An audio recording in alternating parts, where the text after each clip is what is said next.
Bonjour à tous, alors bienvenue dans l'émission Entretien avec Seb. Le but de l'émission, c'est de vous inviter à venir partager une de vos expériences, que ce soit une anecdote, une conviction, ou pourquoi pas un coup de gueule, ou une passion, enfin quelque chose du genre, en tout cas de ce que vous pensez être utile à la communauté. Euh, donc vous pouvez me contacter directement à l'adresse mail que je vais mettre en description. Il y a tout à fait la possibilité avec moi de demander à être flouté. Je peux changer votre prénom, je peux changer votre voix, ce genre de choses. Donc c'est une émission qui a pour vocation de partager à la communauté un contenu que vous jugez intéressant, mais le tout dans une certaine écoute et bienveillance. Et cette écoute et bienveillance, en tout cas la bienveillance, je l'attends vraiment aussi dans les commentaires YouTube que je vais laisser en tout cas ouverts dans un premier temps. Et si je vois qu'il y a des dérapages, j'interviendrai dans la modération. Et si vraiment ça va pas du tout, je fermerai la section commentaires. Et puis de manière générale, si t'es pas content, tu peux aller voir ailleurs. Donc les propos de mes invités sont les leurs, hein. Mon silence ne vaut pas nécessairement acceptation. Je compte faire une publication environ une fois par mois, en fin de mois, dans un premier temps. Donc voilà, après on va vraiment parler de tout et n'importe quoi. C'est une chaîne qui est un petit peu à mon image. Moi, j'aime bien m'intéresser à beaucoup de choses. Donc, je suis bien au courant que tous les sujets ne vont pas vous intéresser. Donc, ça ne me sert à rien, en tout cas dans les commentaires, que vous veniez me raconter votre vie en disant ouais, le sujet ne m'intéresse pas, on s'en fout. Apportez votre pierre à l'édifice parce que cette chaîne, c'est aussi la vôtre. Vous me contactez pour passer vous pouvez apporter quelque chose dans les commentaires, ça, il n'y a pas de souci. Donc là, je fais un petit warning comme ça que je fais oralement pour les premières vidéos. Après, je vais m'en passer, je vais les mettre simplement en description, on passera cette étape-là. Mais ça, c'est juste pour le début. Alors aujourd'hui, j'ai avec moi une amie que je connais depuis un petit moment, qui m'a invité dans les locaux de l'agence immobilière de ses frères que je remercie et salue au passage. Donc nous nous sommes rencontrés en 2008 à l'université de Reims à la faculté Compta Audit. Et on a noué une amitié très forte. C'est vrai qu'on a tout pété à ce moment-là, on s'est vraiment bien éclaté. Très belle époque, hein. À l'époque. Bon, maintenant les choses sont qu'elles sont. Nous avons pris chacun des chemins différents. Moi, je suis parti en Haute-Savoie où j'y ai fondé une famille et puis faire carrière à Genève. Toi, tu es parti en Australie où tu as vécu et puis tu as travaillé. D'ailleurs, tu as la double nationalité. Donc en fait, on s'est pas vu depuis à peu près 16 ans. On s'est revu en avril de cette année où tu as passé un petit séjour chez moi qui, à mon sens en tout cas, de ce que j'ai compris, t'a fait beaucoup de bien, où tu as eu l'occasion en tout cas de te confier à moi sur certaines de tes expériences. Et c'est vrai que le premier jour, tu m'avais un petit peu testé sur ce que tu voulais me dire. Et puis comme tu as vite compris qu'avec moi, tu étais en tout cas écouté et puis dans une totale bienveillance et sans jugement. C'est vrai que le deuxième soir, t'as mis la deuxième et puis go quoi. Là, tu m'as expliqué ce pourquoi en fait tu es là aujourd'hui. Donc toi, tu décides de t'exprimer donc à visage découvert. Ce qui m'étonne finalement pas de toi parce que c'est vrai que tu as toujours été quelqu'un que je considère comment dire, t'es une battante. Tu as toujours été une battante, toujours avec des idées bien en place. Tu as chuté comme tout le monde, mais tu t'es toujours relevé et je trouve que ça fait de toi vraiment une personne très admirable. Je tenais à te le dire publiquement. Maintenant, c'est vrai que ce que tu vas raconter aujourd'hui, eh bien, ça va te faire revivre des événements qui sont pas tout à fait agréables. Et je te remercie encore une fois pour ça parce que tu le fais pour moi. C'est moi qui t'ai demandé de venir.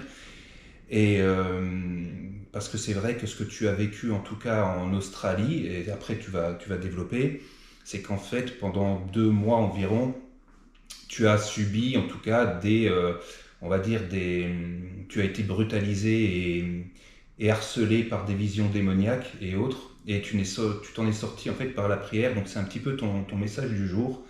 Donc je vais te laisser prendre la parole, tu peux y aller, c'est ton moment. Ah, merci. Bon, déjà pour le descriptif où on s'est rencontrés, merci beaucoup. Et effectivement, ce que tu pouvais pas dire, mais que je vais expliquer, moi, quand ces événements-là sont arrivés, c'est vers l'âge de 35 ans.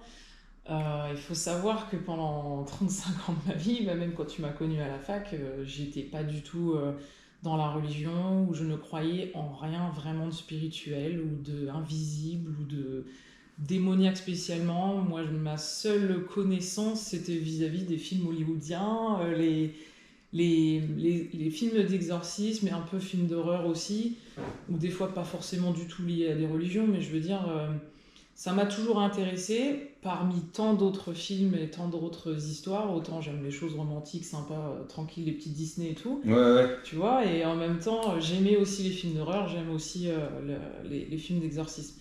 Mais je suis née dans une famille où, d'origine, on va dire, mes parents ont fait tout le catéchisme jusqu'au bout, les grands-parents, etc., toutes les anciennes générations aussi. Mes parents ont été professeurs toute leur vie, aujourd'hui en retraite, mais ils ont toujours été très ouverts sur les autres, ils n'ont jamais on va dire, enseigné sans jugement. Et ils nous ont jamais dit à moi et mes frères d'aller en telle direction ou de pas croire. Ils nous ont laissé notre voie, mais c'est vrai qu'ils nous ont jamais baptisés. Donc nous, on a eu zéro éducation à la maison et zéro éducation non plus à l'école, parce que grandissant en France, en école publique, laïque, y a rien de tout ça, c'est tout détaché. J'ai pu lire quelques extraits par-ci par-là de la Bible à l'époque où on étudiait le français, mais ça s'arrêtait pas. Ouais, Il n'y ouais. avait rien de spirituel, il n'y avait rien que je pouvais croire. J'ai des amis croyants aussi, d'ailleurs, que j'ai rencontrés tout au long de ma vie, mais ça m'a jamais non plus plus que ça tant intéressé, et sans sentir un manque ou un vide. J'ai jamais eu ce truc à me dire ah tiens, ça serait bien Ouais. que j'aille là-dedans, quoi. T'as jamais eu ce besoin. Voilà, moi j'ai vécu ma vie, donc 35 ans comme ça, dans l'ignorance, et puis on va dire d'un coup, ouais. Il y a eu l'accident de mon tendon d'Achille qui s'est rompu. Donc là, en fait, t'es en Australie, là. Tu Ouais. racontes Ouais. t'es à ce Je suis moment-là. en Australie, En je vis chez Australie, moi. en 2023, c'est ça, en octobre? Ouais. Ouais. Donc là, on est dans la période hivernale là-bas, parce que c'est l'opposé de la France, de l'hémisphère nord. Je me blesse au sport. Dans ma vie tranquille, j'ai toujours fait du sport, donc c'était pas non plus bizarre que je me blesse, mais Ouais. c'était quand même la première vraie grosse blessure que j'ai eue de ma vie. J'ai jamais eu d'opération, je me suis jamais cassé dos, j'ai jamais eu de gros trucs. Déjà ça arrive, ça veut dire je ne peux plus marcher, j'ai aucun membre de ma famille là-bas, donc je dois me débrouiller toute seule. J'apprends que je dois me faire opérer du jour au lendemain, bah écoute, ok, c'est tout, hein, t'y passes, hein, t'y vas. Heureusement j'avais Medicare, mais bon, c'est un autre sujet. Puis je suis contente du système qui m'a pris en charge complètement de A à Z. Je suis retournée chez moi, j'ai été en convalescence un peu au début. Après au boulot on a voulu que je revienne de la maison, évidemment, hein, j'allais pas aller au bureau dans l'état où j'étais, où je pouvais même pas poser le pied par terre pendant un moment, pendant au moins 6 semaines, 2 mois à peu près. Et t'étais en béquille?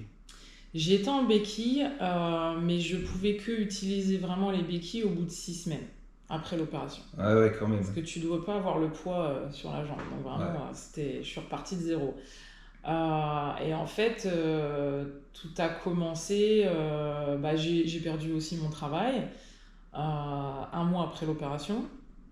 Et au final, ils ont décimé toute l'équipe. De toute façon, il n'y avait pas que moi. Moi, j'ai été la première, mais c'est parce que j'avais eu l'accident. Donc, c'était dans la lancée, ça allait bien. Et j'ai continué à vivre chez moi. J'ai pris une coloc parce que justement, en perdant mon boulot, je me suis dit, bon, bah, il vaut mieux que je sous-loue l'autre chambre au moins pour avoir quelques revenus. Et j'ai continué ma vie. Au début, je cuisinais. J'ai essayé de prendre ma douche tant bien que mal, comme je pouvais, avec mon petit tabouret. J'ai trouvé sur internet qui m'aidait à me déplacer là, avec mes bras là, comme une handicapée. Mais au moins ce qui est bien, c'est que j'avais pas de marche, pas d'étage, donc au moins chez moi je pouvais vivre et fonctionner tranquillement. Et puis je me suis bien entendue avec ma coloc très gentille, qui a trouvé aussi tout de suite du travail sur Sydney et tout ça, donc ça s'est bien passé avec elle. Elle évidemment elle travaillait à l'extérieur. Donc il y a des moments, après, je commençais quand même à me retrouver seule. Faut savoir qu'au moment où je me suis blessée, je me dis, bon, c'est le moment où je vais appeler mes amis un peu dans le monde entier, avoir un peu de compagnie. Ils peuvent pas forcément me voir, moi non plus, mais au moins, vu que là, je travaille plus, j'ai du temps à appeler, à connecter avec les gens. Et entre autres aussi à regarder des films, des séries, lire des bouquins. J'ai lu toute ma life, hein, là. C'est open bar. Et on en arrive à ce que je téléphone cette semaine-là spécialement où 2-3 jours passent et bizarrement, j'arrive pas à redormir. Je me rends compte que j'ai pas dormi. Ouais. Bon, ça me pose des questions.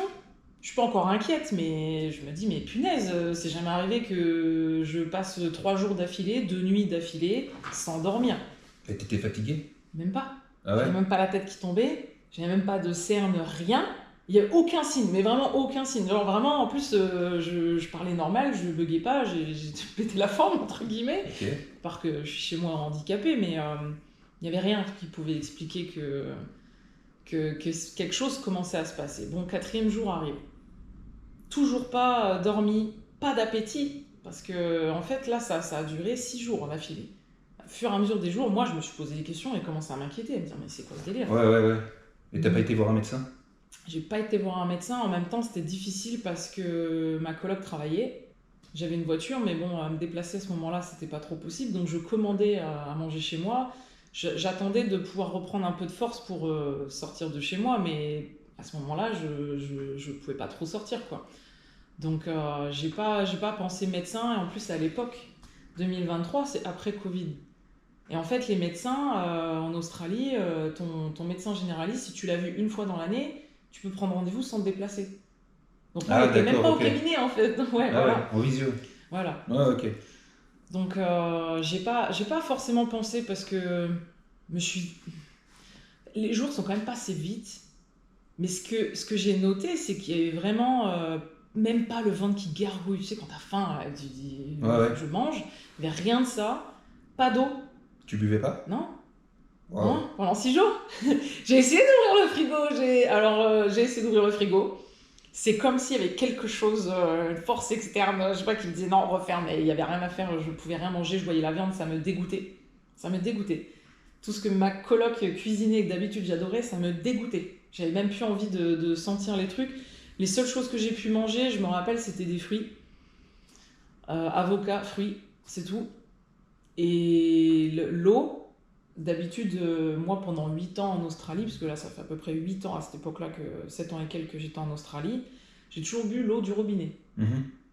Un dégoût total. Je la recrachais, je ne pouvais pas. Ouais, et puis en plus de ça, tu bois beaucoup d'eau toi aussi, de manière générale. Nuit et jour. Nuit et jour. Ouais, je sais. Donc là, je me dis, non mais là, laisse tomber, c'est pas normal. Mais je comprenais pas. Et en même temps, tout ce que je faisais, c'était à ce moment-là, dans cette semaine-là, de ces jours-là, il y a commencé à avoir trop de pensées. En fait, c'est venu crescendo. Donc tu t'en rends pas trop compte parce que c'est pas soudain, en fait.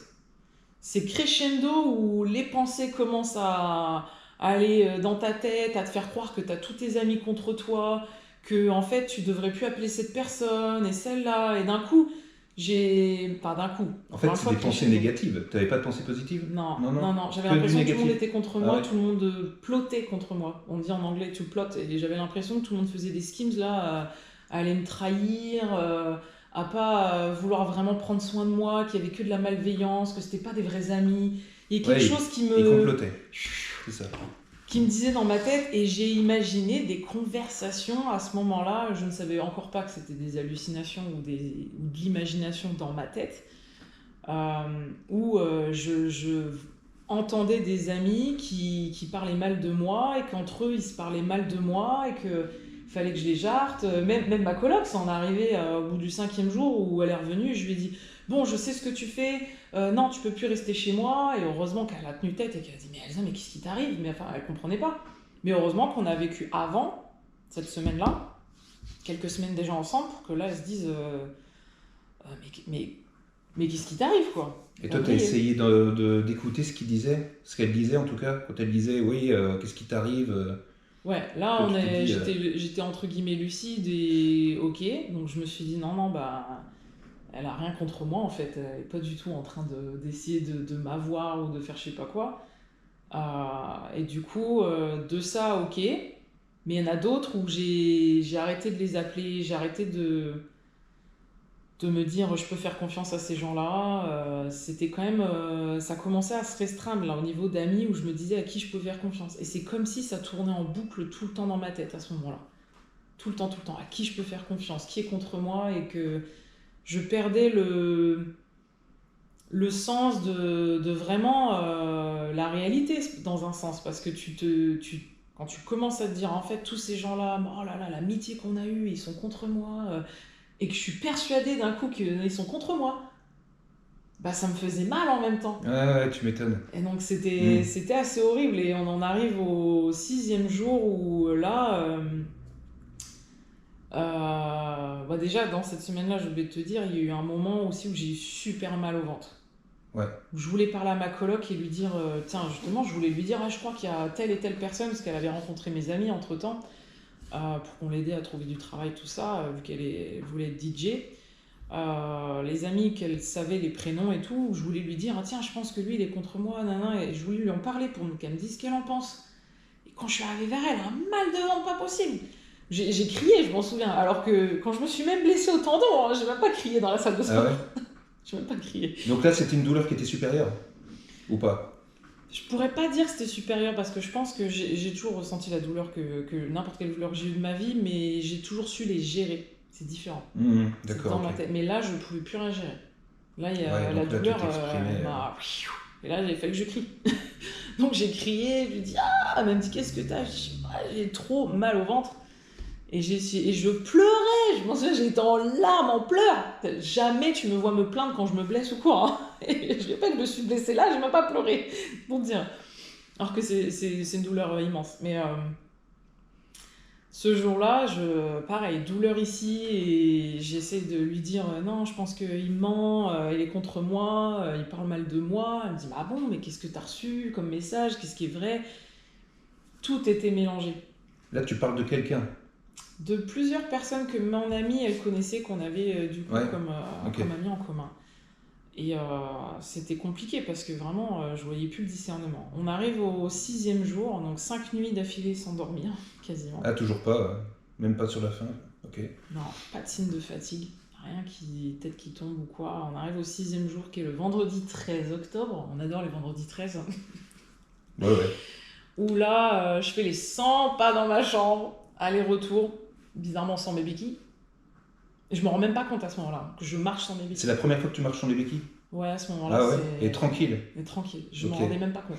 Je faisais les 100 pas entre ma salle de bain, mon lit, ma salle de bain, mon lit. Et là, ça rumine dans ma tête, ça parle tout seul. Moi, j'ai l'impression de devenir folle. Mais c'est parce qu'il y a quelque chose qui se passe qui me fait perdre le contrôle sur mes propres pensées, en fait. Si on le voit comme ça. Enfin, c'est le mieux que je peux l'expliquer. Et ça continue, pareil, dans la même hargne, comme si je commence à vouloir me faire haïr, mais je m'entends dire des choses, mais j'ai l'impression que c'est pas vraiment quand même moi qui parle, que là, à ce moment-là, ça commence à vraiment être bizarre, mais de moins en moins le contrôle sur mes pensées à moi. Sur mon corps, mes pensées aussi, parce que le corps aussi, vu que je commençais à marcher, alors que normalement, je suis pas censée mettre le poids sur ma jambe, encore à ce moment-là. Donc là, je le fais, et en plus sans les béquilles, mais tranquille. Là, et tu t'en rends pas compte? Je m'en rends pas compte. Je m'en rends pas compte parce que j'arrive pas à m'arrêter. Donc je me dis pas, c'est pas normal en fait. C'est comme si cette raison, cette conscience-là, elle se dissipe au fur et à mesure. Elle se dissipe. Et cet état-là, il a duré combien de temps, là où tu marchais dans ton appartement? T'en sais rien? Je sais pas, il a peut-être été de 6h à... Ah ouais? Ouais, 4h à 6h du matin, un truc comme ça. Ouais. 2 heures? Ouais. Je pense. Ah ouais? Ah ouais. C'est pas 20 minutes? Ah non. Et puis de 4h du matin en plus. Ouais. Puis ma coloc qui était rentrée tard, elle faisait DJ, elle dormait là. Alors, il pouvait y avoir un train, un tremblement de terre. Elle dort. Ouais. Il y a en a comme ça. Je suis pas comme moi, ça. Je pouvais ruminer dans ma chambre elle a rien entendu. Et on en arrive à un moment où d'un coup, j'entends quelque chose qui me dit « Assis-toi, là. » Tu te rassois sur ton siège, là, le petit tabouret roulant, là. Ouais. Mon petit trépied roulant. Et je sens d'un coup, j'aime pas ce moment-là, parce que ce moment-là, il est horrible, une crampe, mais comme jamais de ma vie, j'ai ressenti une douleur. Tout le corps. Et c'était même pas la jambe où je m'étais blessée, c'était l'autre. Et là, là, je m'amuse même plus à me lever, là, je peux même plus... Parce que là, la crampe, elle est tellement énorme. Et je hurle. Alors évidemment, ma coloc, elle en jure toujours pas. Ah ouais. Alors je hurlais pour essayer de me dire waouh, il faut que quelqu'un m'aide. J'ai mal. Je ne peux même pas. Là, je suis vraiment en train de me dire, mais c'est quoi cet horrible pain qui s'arrête pas et qui est plus qu'une crampe parce que ça me prenait toute la jambe, mais j'ai jamais eu une crampe qui me prend toute la jambe. En général, c'est à un endroit, le mollet. En général, c'est mollet ou un muscle. Tu peux le cibler. Ouais, Là, bien c'est sûr. toute la jambe. Ouais, c'est clair. Toute la jambe où, paf, je suis clouée sur le punaise de fauteuil. Même pas, heureusement, il était à côté de mon lit. Et là, j'ai réussi à juste bouger mes fesses sur le lit pour prendre mon portable que j'avais laissé sur le lit. J'ai pris mon portable et là, je me suis dit, je vais rappeler mon pote qui est routier. Parce que lui, il a que ça à faire et peut-être qu'il est souvent déjà en train de travailler, rouler à 4h du matin. Donc, c'était le seul que je sais que il peut peut-être possiblement m'emmener à l'hôpital s'il n'est pas encore allé au taf ou qu'il ne travaille pas, s'il y a trop de pluie ou peu importe. Du coup, je me mets à l'appeler. Je suis encore en train de criser. Hein. Je prends toute l'énergie possible et inimaginable pour réussir à prendre mon portable et à avoir au moins le toucher, à bien faire les choses et débloquer mon portable et l'appeler et réussir à l'appeler. Et là, je l'appelle. J'ai mal, horrible. Je l'appelle au moment où j'entends sa voix. Oh, voilà. Là, je crie même plus, mais là, c'est plus moi qui parle. C'est une voix calme. C'était ma voix, mais calme. C'est-à-dire que c'était pas une autre voix d'un coup changée, plus grave ou plus aiguë ou quoi, mais c'était ma voix, mais c'était plus moi qui parlais. Et j'ai eu une Tu t'en es rendu compte à ce moment-là ? Ouais. Parce qu'en fait, t'étais consciente, mais c'était pas tes paroles, en fait. Exactement, mais c'est pas que j'étais consciente. C'est comme si je flottais au-dessus de mon corps et que je me suis vue et que mon corps, il m'appartenait plus. À ce moment-là, c'est comme si, oui, je flotte au-dessus de mon corps. Je m'entends parler. Et en même temps, une petite partie de moi qui est encore dans ce corps-là, c'est comme si j'avais les deux. Hein, mais je me sentais plus quand même là-haut, au-dessus, à regarder. J'entends bien la conversation, je comprends toute la conversation, tout est en français, tout est clair, limpide, mais... parce que ton pote routier, tu lui parles en français, c'est un français ? Ouais, il est français. Ce qui est choquant, c'était la force dont j'avais mal avant, hurlements et tout, et que d'un coup, voix super calme, comme s'il n'y avait rien eu juste avant. Ouais. C'est ce qui m'a le plus choqué, et qu'au lieu de lui dire s'il te plaît, aide-moi, viens me chercher, emmène-moi à l'hôpital, je sais pas ce que j'ai une douleur incroyable, pas du tout. La voix super calme lui parle, mais conversation tranquille, normale. Ok. Et lui, en fait, tu lui as demandé un feedback de la conversation, il t'a trouvé tout à fait normal, naturel, comment ça va, je prends des nouvelles de toi, tout baigne, c'était quoi en fait ta conversation ? Ou il t'a dit, ouais, t'as sorti des dingueries, c'est complètement ouf, c'était pas toi, comment ça se passe ? Il a capté que c'était pas moi, mais déjà dans ce moment-là, il a essayé de poser des questions, lui il a compris pendant la conversation qu'il y avait quelque chose, donc du coup il posait des questions, il lui parlait, parce qu'il a capté que c'était pas moi. Mais quel genre de questions ? Mais il pouvait pas le dire. Ouais. Que c'était, il s'est dit, je peux pas dire à cette entité que là c'est pas Elsa, parce que après il pouvait pas avoir la vision. De toute façon, il s'en doutait même pas, enfin il se doutait qu'il y avait quelque chose, mais pas à ce point-là, quoi. Peut-être pas non plus à ce Certainement point-là, pas, et ouais, si quand même, parce que ça a duré 1 heure notre conversation. Ah ouais, quand même. Des délires, des prophéties, des trucs délirants. Je lui ai dit que j'étais enceinte. Je lui ai dit que j'avais certainement des jumeaux. Ok. Je précise que j'ai jamais été enceinte de ma vie, et encore à l'heure d'aujourd'hui d'ailleurs, que ça n'avait pas été un objectif, en tout cas absolument pas encore dans ma vie à ce moment-là, que même techniquement parlant, ça aurait été un peu impossible parce que ça faisait des mois et je m'étais déjà blessée avant et qu'il n'y avait aucun copain dans ma vie sentimentale, aucun câlin physique, donc on va dire automatiquement, biologiquement, pas possible. C'était pas possible. Voilà. À moins que j'aurais eu un déni de ouf d'il y a longtemps, quoi. C'est mais possible. sinon, voilà. Des jumeaux en plus. Ouais, voilà. Ça aurait été assez... Et c'est marrant parce on sentait que l'autre essayait, tu vois, un peu de le rendre jaloux, de l'éloigner, de lui dire non, mais en fait, j'ai quelqu'un d'autre dans ma vie. La conversation tournait un peu comme ça. Alors que lui et moi, quand on se parlait, c'était pas le sujet. C'est pour passer le temps, on parlait de tout et de rien d'habitude. Vu qu'il est routier et que oui, on parlait de tout et de rien, mais là c'était assez tourné sur moi et lui faire croire n'importe quoi en fait. Et oui, que je vais me changer musulmane, je vais faire le ramadan, je vais faire ceci, cela. Ah ouais, bon, toi en plus Elsa là, qui on parle là, qui pas anti-religion, mais vraiment à l'époque, Ouais, bah comme tu disais. j'avais pas envie, hein. effectivement. J'étais pas intéressée. Donc là, il comprend pas. Et c'est là, des questions comme ça qu'il s'est dit, oula, mais là, il y a vraiment un truc qui va pas, c'est pas Elsa, c'est pas possible. Et vers la fin de la conversation, j'ai commencé même à lui dire, là, c'est comme si du haut, je reprends un peu possession plus de mon corps. Et là, j'arrive à lui dire, attends, qu'est-ce qui se passe? Mais putain, mais je comprends pas pourquoi je t'ai dit tout ça, c'est pas moi. Et il y a des moments, je lui ai même dit de se taire à mon pote, je lui dis, attends, tais-toi, j'entends un truc, j'entends quelqu'un qui me parle. Il me fait, mais t'es sérieuse? Je dis, ouais, j'entends quelqu'un qui me parle. Il y a quelqu'un qui, après, ça me parlait dans ma tête, qui me disait des choses. Et je lui dis, mais c'est quoi ça? Je comprends pas, c'est Dieu, c'est quoi? Et lui, il m'a dit, non, Elsa, si c'était Dieu, il parlerait pas, ce serait pas comme ça qu'il viendrait vers toi. Et la conversation se coupe quand j'en viens à parler de ma belle-sœur. Et là, même là, c'est pas moi qui parle, qui dit la boucle est bouclée. Et mon pote a dû raccrocher de toute façon à ce moment-là parce que lui, il est entré dans une zone où il n'a pas le droit au téléphone portable. Et Ok. il a acheté son portable. Tu vois, dans la conversation, il pouvait pas me rappeler avant des heures parce qu'il rentrait vraiment en zone gouvernement où tu peux pas être Ah ouais, ok. portable, tu perds ton job sinon. Donc là, je suis paf, d'un coup, relivré à moi-même, je reprends dans mon corps. Mais là, je me dis, mais qu'est-ce qui vient de se passer? Et là, là, je suis très très lucide quand même. Là, il y a mon corps, un peu mon esprit. Il y a beaucoup de questions, bien sûr. Mais c'est moi qui pense. Et que là, je me dis, waouh, mais là, il vient de se passer un truc de dingue. Là, on dirait que j'ai l'impression que. Je me dis, oh mon Dieu, là, c'est les trucs que j'ai vus dans les films, en fait. Et Mais là, ça m'arrive à moi. au moment où tu reviens dans ton corps, est-ce que tu ressens la douleur que tu as eue, cette crampe, ton autre pied Je l'ai jamais re-eu, cette crampe. Jamais. Donc à partir du moment où tu es redescendu, il n'y a plus de douleur. Dès que je l'ai eu au téléphone, ma douleur, elle s'arrête. Ok, d'accord. Ouais. Ça, c'était. Toute la conversation était délirante.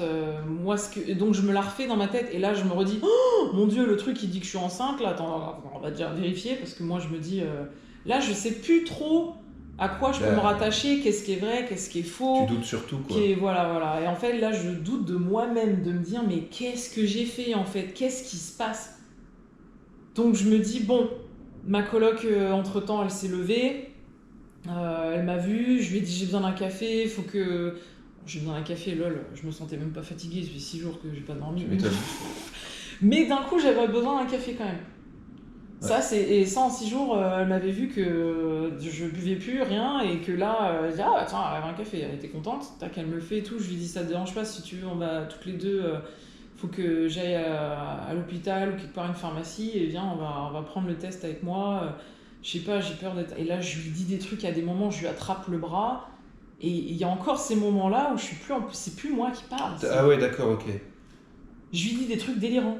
Je lui dis, tu devrais sortir avec un tel de nos potes, là je dis son nom. Si, il va devenir riche, je l'ai entendu, il a un coup avec tel autre, qu'ils sont en train de faire ça, nanana. Et je lui dis, et il y a des moments, je reprends la lucidité, et d'autres moments, je suis encore en plein délire. Ouais, d'accord. Et il y a des moments où, enfin bref, on va à l'hôpital, etc.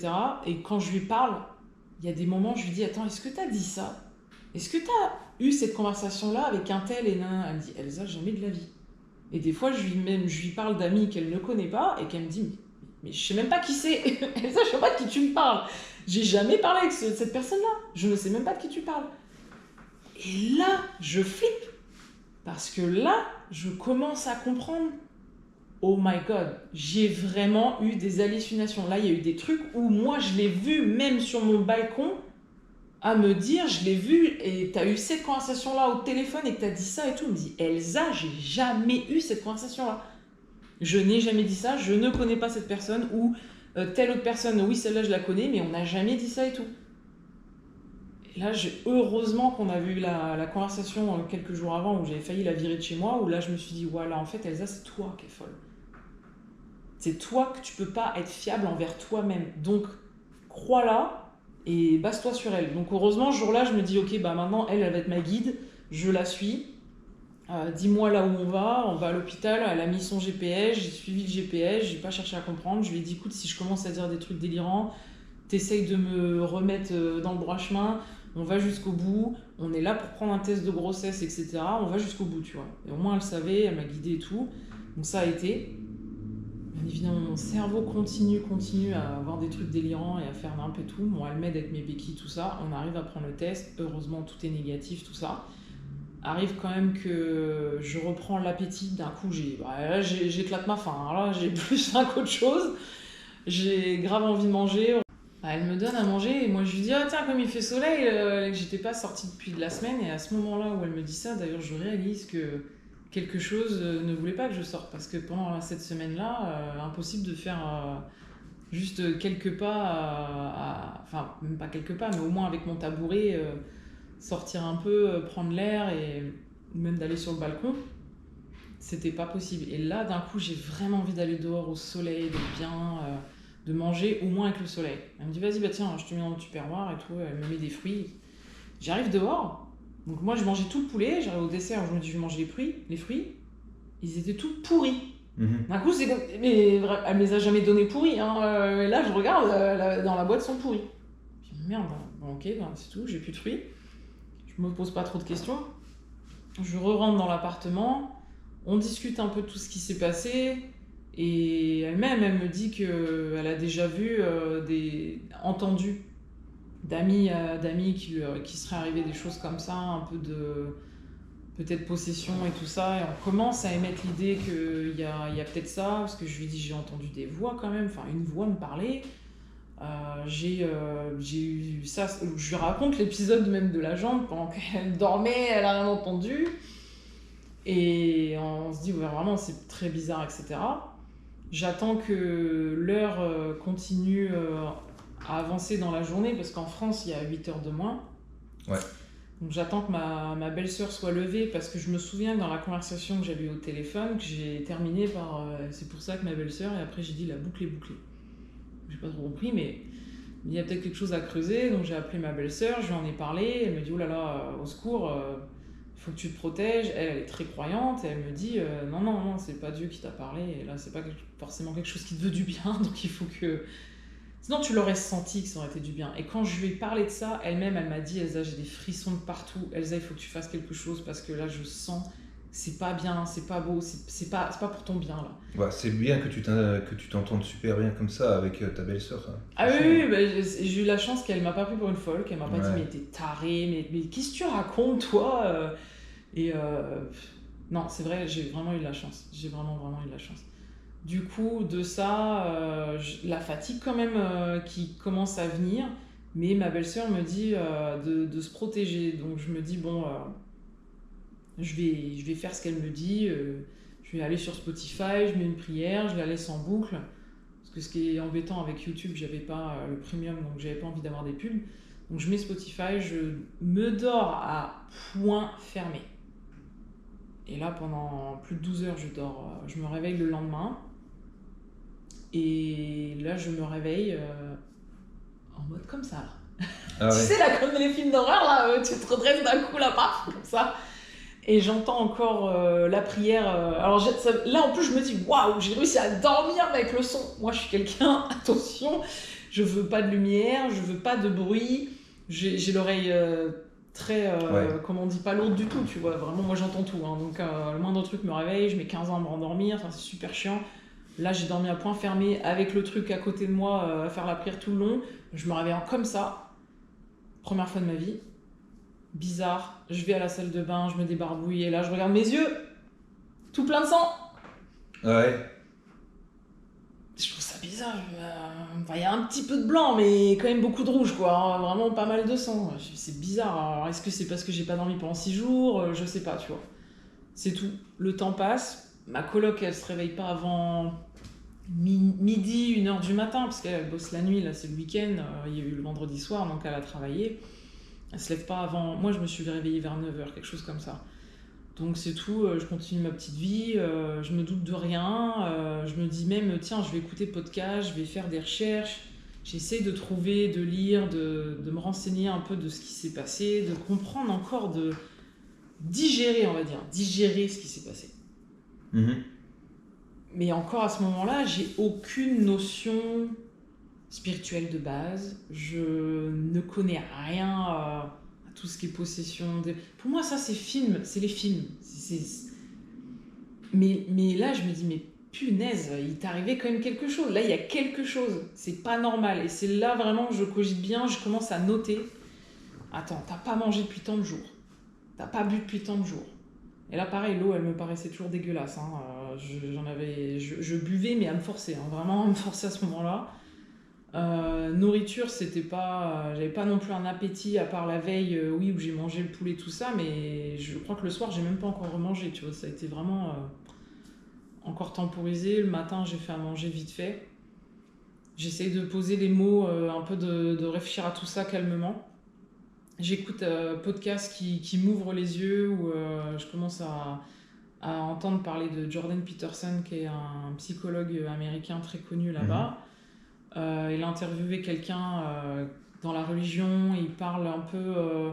c'est un mathématicien, un très grand mathématicien dans ce podcast-là, que je ne me rappelle plus son nom, qu'il interviewait, et qui parle des deux, pourtant, pourquoi les scientifiques pourraient croire en Dieu, ou qu'est-ce qu'ils ont de... Qu'est-ce qui leur donne raison que Dieu existe, ou que tout ça là peut être réel, et à quoi sert notre mission, etc. Et avec les mathématiques, pourquoi on est quand même à penser ça. Donc j'écoute tout le podcast, c'est intéressant, mais ça m'offre pas non plus toutes les réponses à moi, ce qui m'arrive ou quoi. Et moi encore, je me crois sortie d'affaire. Hein. C'est-à-dire que je me dis, bon ok, c'est arrivé, mais peut-être ça y est, il n'y a plus rien. Parce que là, tu n'avais plus de pensée, tu n'avais plus de... Là, ça allait encore, mais c'est la journée. Ouais. C'est la journée. Le soir arrive. Et là, ma pote, elle doit repartir vers 18h, aller faire 10 jets, quoi. Et on a le soleil, nous, qui tombait vraiment vers... Ouais, elle commence 18h. Et là, à ce moment-là, je te coupe, mais donc là, on est au soir, ok. Mais pendant la journée, tu recheckes encore tes yeux s'ils sont pleins de sang ou pas? Je suis pas tout le temps devant le miroir. Non, mais non, ça c'est... je pense que ça s'est enlevé. Ça s'est pas resté. Ça s'est enlevé parce que même quand j'ai vu ma coloc, quand elle s'est levée quelques heures après, non, elle a pas vu du sang dans mes yeux, sinon... oui, elle te l'aurait dit, forcément. Non, elle m'a rien dit. Donc arrive le soir. Le soir, et... Il y avait aussi l'épisode où tu disais à ton pote, moi je connais l'histoire, donc c'est pour ça que je me permets de te dire. C'est encore après. Mais là, ce soir-là, attends, ce soir-là, il y a le Big Boss final qui arrive. Là. Il y a le Big Boss final, là, ce soir-là. Là, ce soir-là, je suis chez moi, je pense être tranquille. En fait, je sens quand même quelque chose comme une oppression, une petite peur qui vient vers moi, là, le soleil se couche et tout. Ma coloc, elle me dit, t'es sûre et tout, ça l'a dérangé de me laisser seule, honnêtement, mais je lui dis, non, mais ça va aller, je suis chez moi, je connais mon appart, hein. Quand même 4 ans que j'y habitais. Je me dis, je vais regarder Netflix, ou alors je vais réécouter une prière, tout ça pour me mettre bien. Parce que ma belle-sœur m'a dit, ouais, réécoute-la, dès que tu sens un peu que tu vas peut-être être mal et tout, remets-la, tu vois, remets-la. Donc je m'étais dit, ouais, vas-y, je vais la remettre. Je la réécoute et tout. Le temps passe, je regarde Netflix, mais ça va pas. Il y a quelque chose en moi, ça ne va pas. Je me sens de plus en plus flippée. Il faut savoir que je crois que de tous mes amis, dirais Elsa, c'est la nana qui a le moins peur de tout. J'ai un peu ce motto à dire, moi j'ai aucune peur sauf d'être enfermée, quoi. En fait, c'est ma seule peur, entre guillemets. Comme il y a eu Covid, j'étais enfermée en Australie, c'était déjà intense pour moi. Ouais, ok. Donc à ce moment-là, la peur grandit d'heure en heure. Mais vraiment, quelque chose, je suis pas bien. On arrive vers minuit, je peux même plus regarder Netflix, j'en ai rien à faire. C'est comme si quelque chose oppresse. J'ai jamais ressenti ça de ma vie, cette peur-là où j'ai jamais été peur d'être seule. Mais putain, moi j'adore être chez moi, regarder boire mon petit thé devant Netflix. Là, à ce moment-là, ça fait quand même 2 mois que je suis bloquée. Je kiffais ma life à regarder. Moi, j'ai regardé tout Netflix, tu vois. Ouais. Donc, je kiffais ma life, en fait. T'as regardé tout le catalogue. Voilà, donc je comprends pas. Je comprends pas pourquoi je me sens pas bien. Je me dis, ouais, je vais appeler une copine parce que je peux pas. Mais comme il est tard, déjà ma pote, elle bosse, donc elle peut pas répondre. Il est tard, il n'y a pas tout le monde qui va me répondre là comme ça, parce qu'en Australie, c'est tout assez tôt quand même. Même c'est le week-end, mais c'est quand même pas... tu peux appeler n'importe qui à minuit. Hein, ça, c'est sûr. Ouais, on est d'accord. Là, je pense à une amie à moi et je me dis, elle est nounou le soir, les week-ends surtout. Donc je me dis, il y a peut-être des chances qu'elle va me répondre. Puis c'est tout, si elle répond pas, elle répond pas. Je l'appelle. Et elle me répond. Je suis soulagée. Donc automatiquement, quand j'appelle, je mets en pause le Spotify avec la prière, tout ça. Je parle à ma pote. Et dès que je lui parle, elle me dit, oh mon Dieu, Elsa, je viens d'avoir des frissons là de ce que tu... Ça va et tout, qu'elle me demande. Je dis, bah attends, je t'ai même pas dit ce qui se passe, tu vois. Elle est déjà en flip, mais comme ma belle-sœur, le même sentiment où je Direct. l'appelle, la même chose. Ouais. Elle me dit, ah, j'ai eu tout mon corps qui a eu la chair de poule et tout. Donc je lui explique, je lui dis, ah, s'il te plaît, reste avec moi au téléphone, je suis pas bien, j'ai peur, je sais pas pourquoi, parce qu'il y a rien de visible devant moi, quoi que ce soit. Je lui ai pas expliqué ce qui s'était passé la veille, parce que je voulais pas non plus trop la faire flipper. Et je lui demande, bah tiens, quand est-ce que t'as bientôt fini? Elle me dit, bah là, bientôt, il y a les parents qui reviennent, et tu sais quoi, bah du coup, elle me parle de sa vie. Je lui dis, bah parle-moi de toi, voilà, ça fait un moment qu'on n'a pas reconnecté, vas-y, qu'elle me parle et tout. Pendant tout ce temps, hein, elle a un chien dans la baraque on va dire de la famille chez qui elle est pour garder les gamins. Parce qu'elle est nanny, elle est babysitter.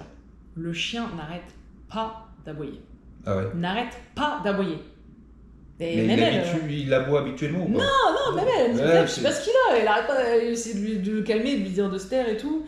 Les parents reviennent. Après 10-15 minutes qu'on est au téléphone toutes les deux. Les parents reviennent, elle me dit, attends, vas-y, je vais te mettre en mute, mais reste au téléphone et je t'enverrai l'adresse, comme ça, oui, tu me rejoins chez moi. Comme ça, elle, le temps qu'elle revienne, elle prend un Uber, je lui dis, ok, je vais te rejoindre. Et donc moi, je commence à m'habiller, à me dire, ouais, c'est bon, c'est cool. Et j'entends la conversation encore. Et les parents, ils reviennent, elle discute avec eux. Le chien ne s'arrêtait pas.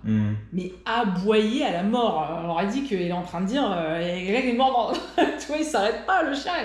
Même eux, ça les dérangeait, tu vois. C'était vraiment chiant parce qu'elle ne pouvait pas en placer une dans le calme. Le chien n'arrête pas.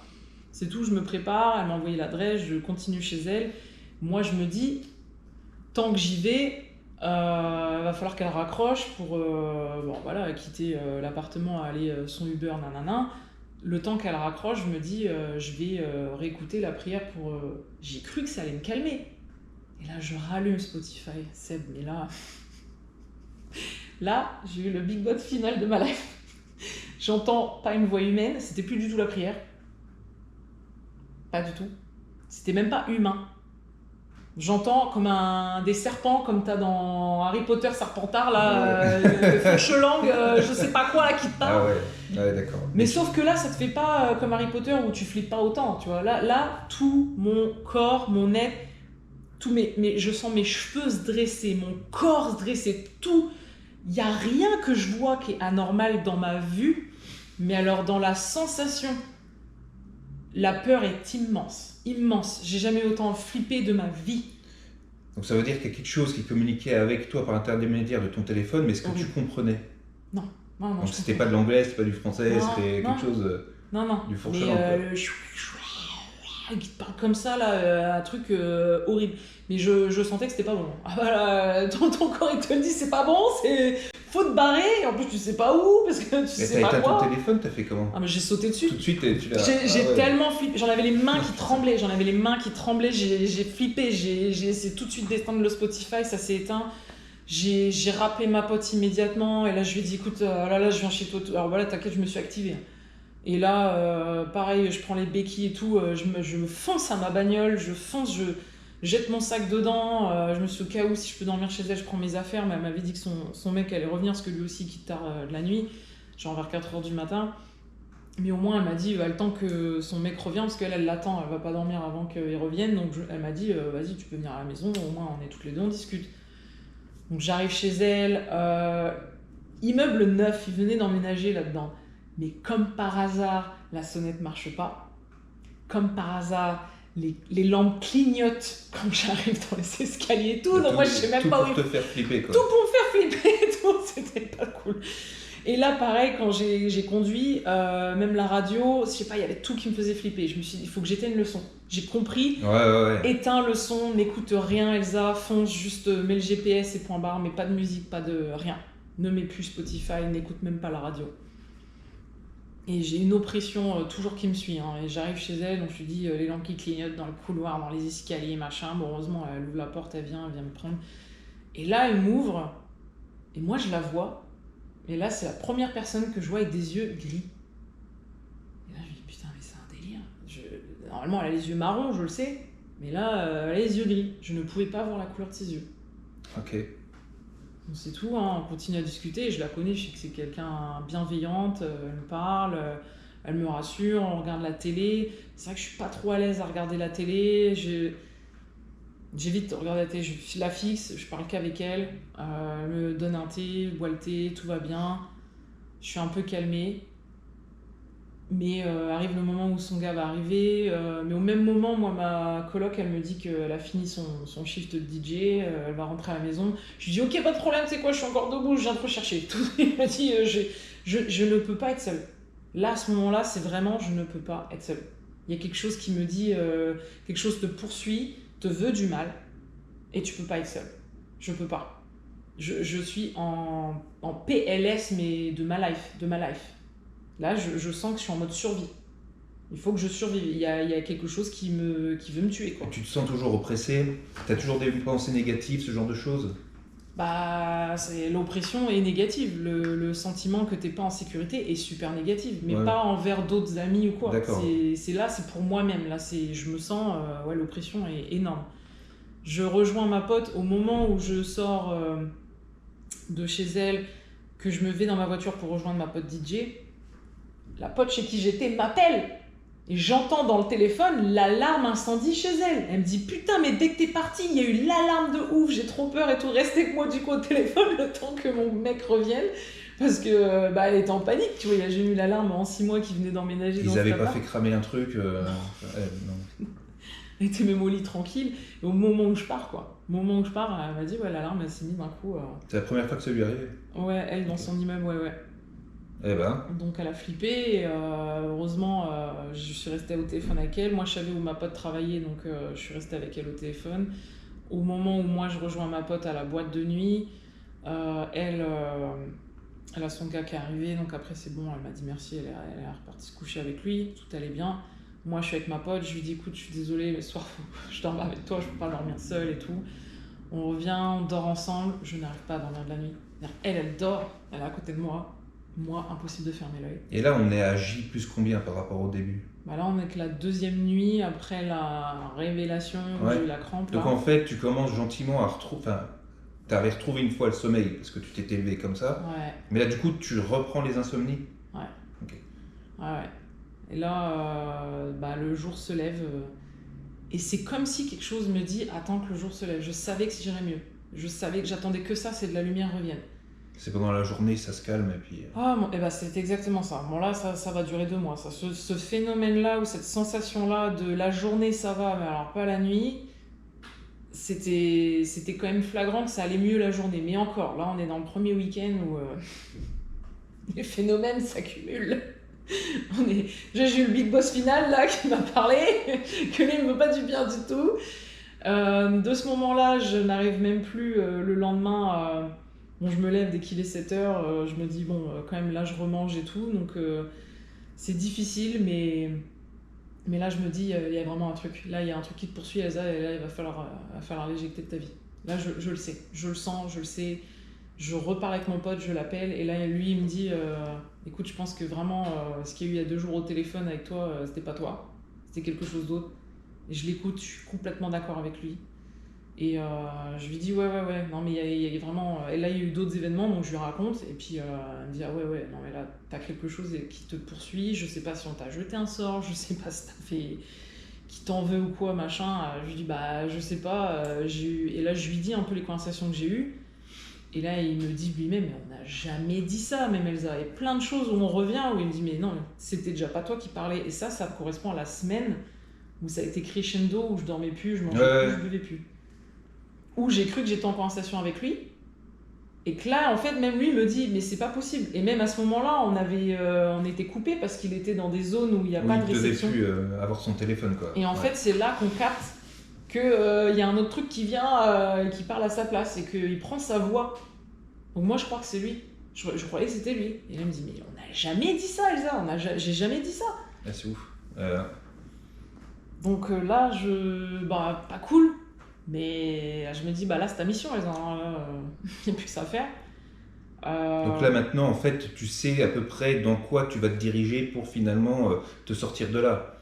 Ça va forcément être quelque chose que tu vas trouver à minima dans la religion, et sinon dans la spiritualité, où tu vas essayer peut-être de faire des recherches un peu plus spécifiques. Ouais. Parce que si toi tu penses que tu délires pas, ça sera pas vers la médecine que tu vas te Non. tourner. Non, j'ai pas Peut-être confiance pas vers en les la plantes, médecine. pas vers, je sais pas. Non, non, non, j'ai tout de suite cru. Alors ok, si le mal existe, il est là. Là, pour moi, il n'y a plus de question. Si le mal existe, Elsa, bah, c'est simple, hein. Bah, il y a le bien. Donc ça a été une évidence. À ce moment-là, c'est vraiment évidence totale. Bah, quelque chose règne tout ça, ou a créé tout ce monde-là, ou maintenant le monde de l'invisible existe. Tout ce que tu peux avoir de source qui n'est pas rationnel, 1 plus 1 égale 2, bah Elsa, tant pis, là tu vas y aller et tu vas essayer de te renseigner le plus vite possible parce que là tu veux pas que ce truc continue. Moi c'est mort. Dans ma tête, c'est bien clair que j'ai pas envie d'être amie avec ça, hein. Moi, là, il y a pas de. Il me veut pas mon bien, je sais pas ce qu'il veut, mais en fait, je m'en moque de savoir ce qu'il veut. Moi, je veux revenir moi. Moi, je veux reprendre ma vie. Je veux être normale, je veux plus d'hallucinations, je veux plus de mensonges, je veux plus de délire. Ouais. Je comprends que. Non, non, faut jarter ce truc-là. Faut le vaincre. Faut le vaincre. Donc là, je me mets en mission. Dans ma tête, je me dis, j'ai pas le droit à l'échec. Moi, je vais pas venir folle et je vais pas me suicider ou je sais pas quoi. Il y aura pas. T'as pas vraiment le choix en fait. Voilà, exactement. Je me dis, t'as pas le choix, Elsa. Tu sais pas quand tu vas t'en débarrasser, mais tu vas t'en débarrasser. C'est une mission. Donc à ce moment-là, je me mets à lire tout ce que je peux. Tout ce que je peux sur Internet. Mais c'est difficile. Parce que les journées sont courtes, hein, c'est l'hiver. Ouais, on arrive vers le printemps, mais j'ai pas encore je peux pas marcher et tout, sortir de chez moi ou faire. J'ai que mon petit PC là, voir un peu ma life. Je parle avec ma coloc, bon, elle m'a cru tout de suite, elle m'a aidé, mais elle avait retrouvé quelque part et puis c'était prévu que ce soit temporaire et qu'elle aille ailleurs. Parce qu'elle voulait aussi trouver plus long terme, on va dire, parce qu'elle remplaçait un de mes colocs qui n'était pas là pendant 2-3 mois, vu que lui, il faisait des réparations sur sa maison, mais bon, bref. Il allait revenir. Donc, dans ce moment-là, moi, je panique aussi un peu, parce que je me dis, bon sang, si elle part, moi, je suis toute seule après à dormir. Donc là, je la suis tout ce que je peux. Je vais en ville avec elle, on va à Bondi Beach, on y va en pleine journée. Dans ce moment-là, parce qu'elle ne va pas travailler du lundi, mardi, mercredi. Ouais, pendant 3 jours, elle n'avait pas travaillé. Donc on se colle, on va à la plage. Je me dis, allez, ça va me faire du bien d'être dans l'eau, juste de mettre mes pieds. Parce qu'évidemment, je ne peux pas faire 1000 et descendre, nager ou quoi. J'ai encore mon pied dans l'espèce de bout là qu'on appelle. Et puis après ma petite baignade, tout va bien. Je reviens à ma pote. On va sur le marché qu'il y a dehors à Bondi. Elle voulait regarder les petits bijoux, les trucs qu'il y a, tous les étendoirs, tout ça. Et moi, je vois dans un groupe d'amis sur Messenger, dans mon portable, des gens qui parlaient, et je me dis, ah tiens, il y en a un de mes amis à qui j'ai pas parlé depuis un moment, et je vais prendre des nouvelles, je l'appelle. Et là, en l'appelant, direct, il me dit, attention, ça peut couper, parce que je suis dans un bar où on est près de l'aéroport, et que du coup, dès qu'il y a un avion qui passe, ça coupe. Ouais. Et je dis, ok, bon, pas de problème, on commence à discuter, et à peine au bout de 20 secondes, ça coupe déjà. Et là, la voix qui me parle, c'est plus mon pote, hein. Là, c'était pas du tout lui. C'est l'autre qui prend le dessus et qui me parle à la place et qui me dit toi, j'aurais dû te péter le ventre direct au lieu de dire que t'étais enceinte. D'accord. Donc là, en fait, c'était une voix, c'était quelque chose que tu comprenais. Il t'a dit comment? En anglais, en français? Il a dit en anglais. En anglais. Parce que mon pote était anglais. Ah ouais, d'accord. Mais la voix, c'était la voix de ton pote ou pas? Non. Non, c'était autre chose. Une voix méchante, grave, mais ouais, méchante. Ouais. Donc en fait, c'est que au moindre moment, que ce soit finalement la nuit ou la journée, dès qu'il y a une occasion, tu y as droit en fait. Ouais. Pour ça, je parlais de harcèlement au départ. Oui, non, mais c'est t'as ça. raison. Parce que je me sentais un peu mieux quand même d'être dans la lumière la journée. Et puis c'est vrai que Sydney, il pleut pas beaucoup, donc on est souvent des belles journées. Mais je savais que c'était là, et le plus dur à assumer, c'est de se dire on est mise à nu, mais peu importe où je suis, même si je vais bien, que j'essaye de sortir, d'être heureuse, même de la plage, mais mince quoi, ce truc-là était là pour me montrer, pour me montrer, regarde, je suis là encore. Et que tu es observé H24 en fait, et en permanence. Ouais. Ok, d'accord. Et il y a eu ça, mais je voulais te dire que dans la semaine de dingue où j'ai pas réussi à dormir, pas manger, pas boire. Les 6 premiers jours. Ouais. Et maintenant, cette semaine-là, il y a eu, quand j'ai refait les conversations avec mon pote, il y a eu un moment où il m'a rappelé que j'ai dit quelque chose délirant. On a eu des conversations et pourrais pas m'en rappeler exactement, mais j'ai dit les mots, surtout, j'ai dit ces mots-là très importants, je pense qu'il faut vraiment pas dire, surtout quand on est vulnérable, où moi j'ai dit je me soumets. Et je pense que déjà là, j'ai donné l'accès à quelque chose que l'on ne devrait pas donner l'accès. Ouais. Et Mais ça, tu l'as dit de manière inconsciente, ou c'était ouais. pas toi, tu as dit je me soumets en fait. Ouais, je pense que ouais, il y avait quelque chose qui m'a amené à ça, cet état un peu, comment on dirait, que je pense que les gens qui prennent des drogues ou quoi, alors que moi je ne bois, je ne buvais pas, je ne fume pas, je ne prends pas de drogue. Il y a des gens qui prendraient des drogues qui arriveraient à ces états-là, un peu psychotiques. Et je pense que c'est ça. On est dans un De moment transe, un peut-être. peu, ouais, un peu de psychotique, de transe, etc. Voilà, exactement. Mais moi, c'était sans drogue, hein, il n'y avait pas eu besoin du tout. Ouais. Je suis même assez anti, donc là-dessus, j'ai pas. Faut même pas imaginer que j'ai pris des trucs. Non. Sinon, ça aurait été très facile comme solution ou d'explication, on va dire, à se dire, mais là, il n'y avait pas ça. Ouais. En plus, ma pote vit avec moi, donc elle a bien vu que non, je ne bois pas du tout, je ne prends rien. Donc, Du coup, moi, je pouvais pas être seule. Donc, j'ai continué avec mon amie. Elle travaille en boîte les week-ends.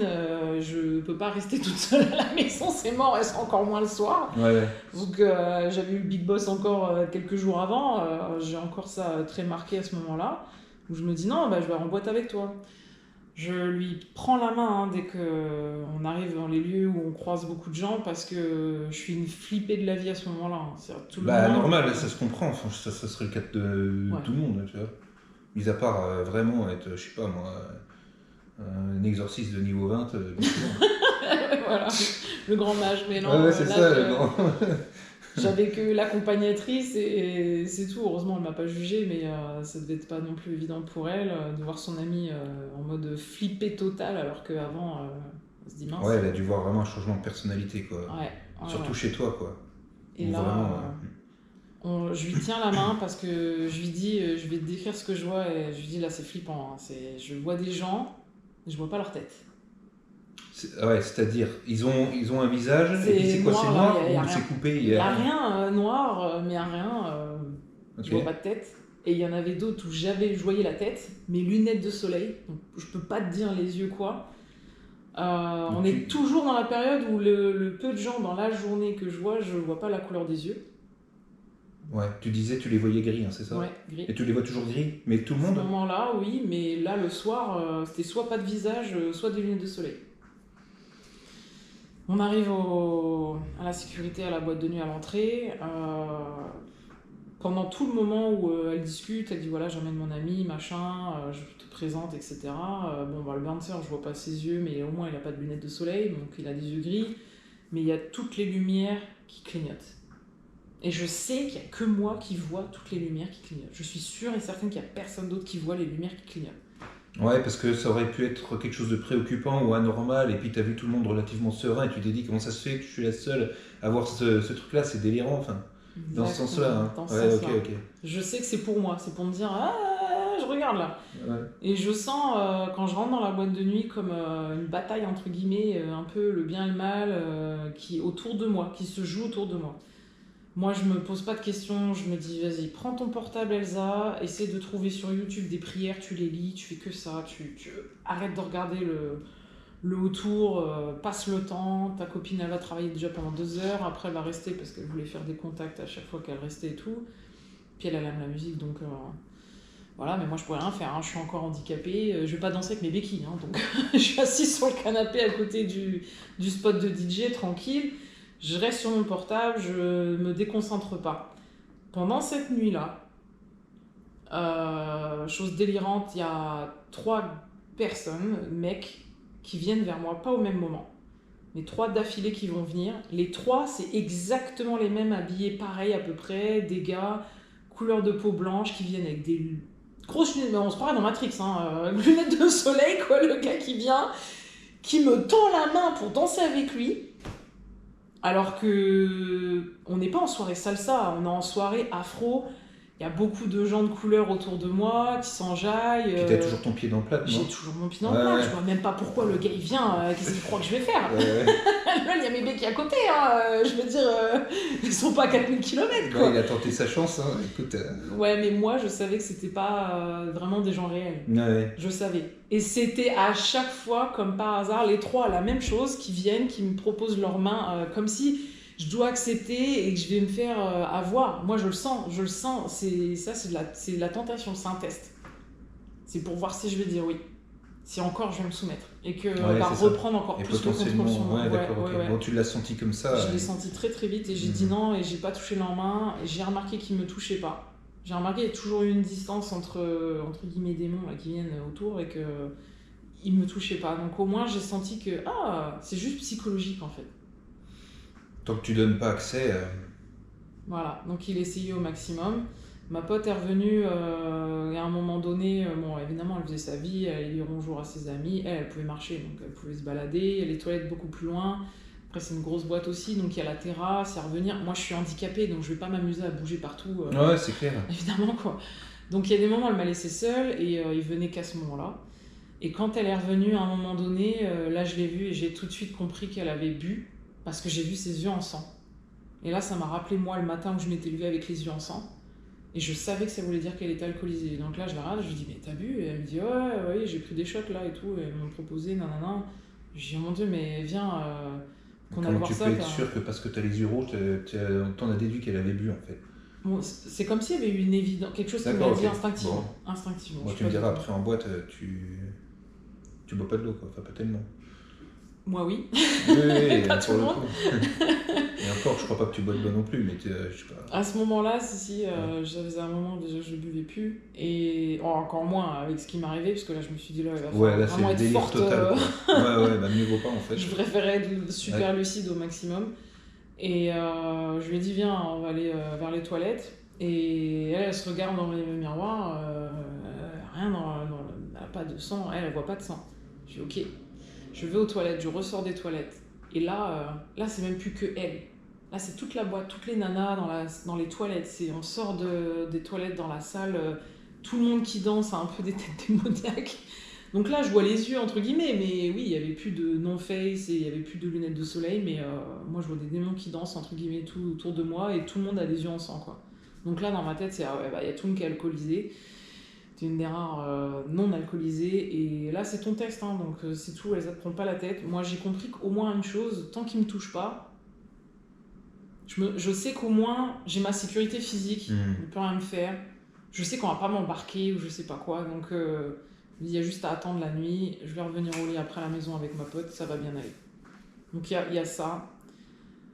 On peut aller plus loin à qu'est-ce qui s'est passé dans le reste des 2 mois, parce que ça n'a pas été plus fort que ça, c'est juste l'oppression qui a été présente tout le temps. En permanence. En permanence, en fait. Qui se manifestait finalement comment? En fait, c'est des sons sur ton téléphone. Tu voyais quoi là? Tu disais des vidéos flippantes sur YouTube. En fait, c'était beaucoup par l'audiovisuel, en fait. Donc, du coup... Tout vient par l'électronique. Je pense qu'il y a les fréquences, les ondes ou je sais pas quoi qui se passe là-dessus. Alors, je suis pas spécialiste des mégahertz et compagnie, donc je pourrais pas dire. Mais je pense qu'il y a vraiment un lien. Moi, j'ai l'impression d'avoir vécu un peu Constantine. Si on regarde le film, c'était comme si je voyais le combat du mal et du bien. Les gens, la façon dont ils étaient habillés et qui me regardaient, je sentais instinctivement, je savais qui était là pour me dire moi je suis là pour te protéger et qui de qui. Donc les autres, les pas bien, la team méchante et la team gentille, tu vois.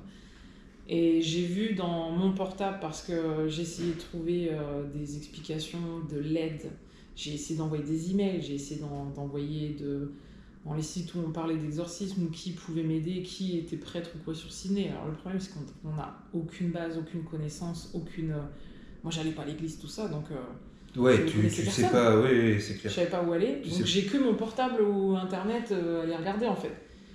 Il y a tout et n'importe quoi, et le peu que j'ai besoin de lire des prières pour me rassurer, je passais par YouTube pour les lire, parce qu'il y en a dans des langues où je peux pas comprendre, je peux pas lire, j'allais que dans l'anglais et le français, Le problème, c'est que YouTube, j'avais les pubs qui venaient, les pubs étaient horribles. Les pubs, c'était que de la torture, des trucs de malade. Ouais, et puis aussi, autre effet, c'est que tu peux vite faire confiance à des gens qui sont des charlatans, quoi. Aussi. Tu vois, t'as des gens, ouais, moi je suis un tel, je te guéris, je te maraboute le truc, t'inquiète, je suis passeur d'âme et machin, fais péter le cash et puis c'est tout, quoi. Et c'est ce que Alors, me en disait gros, mon pote aussi. Il me disait fais attention parce qu'il y en a, ils vont peut-être encore t'empirer plus la ouais, chose alors que il y t'aider. a peut-être aussi ça, ouais, certainement. Donc il y avait ça qui bloquait. De toute façon, les emails à qui j'ai envoyé, on m'a jamais répondu. Mais t'as envoyé des emails à qui? Je me rappelle plus des noms, mais j'ai essayé de trouver des personnes des deux religions. Il y avait l'islam qui est très présent en Australie aussi et des chrétiens très présents en Australie, où je trouvais des sites où ils disaient qu'ils avaient des bases un peu après partout dans les grandes villes du monde, mais personne ne m'a répondu. Ouais. Personne ne m'a rappelé. Parce que Mais ils se prétendaient comme des gens qui, Ouais, pouvaient aider. ouais. Ouais, non, mais c'est facile de porter le masque de la vertu quand tu après t'assures pas. Et quand tu proposes quelque chose, tu vas jusqu'au bout, tu le fais, sinon tu le proposes pas. C'est facile, ça, moi aussi je peux le faire, hein, pas de souci. Et puis après, tu réponds pas aux gens qui en ont vraiment besoin. Alors, est-ce qu'eux-mêmes ils croient à eux-mêmes, à ce qu'ils font? Bah, je pense qu'il y en a qui devaient être bien, mais alors le problème c'est qu'ils étaient sur Melbourne. Moi j'étais à Sydney, donc autant Ouais, te dire, je en peux pas gros, prendre l'avion. t'as fait ce qu'on doit tous faire, c'est do it yourself. C'est tu cherches tes solutions tout seul, et puis tu laisses tomber les autres, et ils y connaissent rien, laisse tomber. C'est ça. Mais je suis mauvaise langue, mais c'est un peu faux ce que je dis, je suis provocateur. Et évidemment qu'il y a des gens qui sont très compétents. Dire, voilà, même t'as certaines personnes qui sont magnétiseurs, ils arrivent à faire des choses, tu vois. Mais je pense que la bienfaisance ne doit pas être ostentatoire. Ça veut dire qu'il faut rester discret et humble. Celui qui commence à se pavaner, ce genre de choses, bah méfie-toi. C'est mon conseil. Bah oui, mais le problème c'est qu'ils ne se mettent pas assez en avant sur internet et moi je pouvais pas les contacter. Et là le problème, parce que sinon c'est sur place, physiquement. Mais en fait, si t'as personne qui connaît, bah. Toi, t'es chez toi, t'es bloqué. Et en plus, je suis handicapée, donc c'est pas comme si je pouvais aller à l'église moi-même et dire bon, allez, je vais essayer de parler au prêtre ou quelqu'un. Là, je peux même pas. C'est compliqué. Du coup, je me sentais pas non plus dans mon droit. Et vis-à-vis de mes amis, à ce moment-là, j'ai essayé d'éviter aussi un peu mon portable parce qu'honnêtement, il faisait plus que flipper.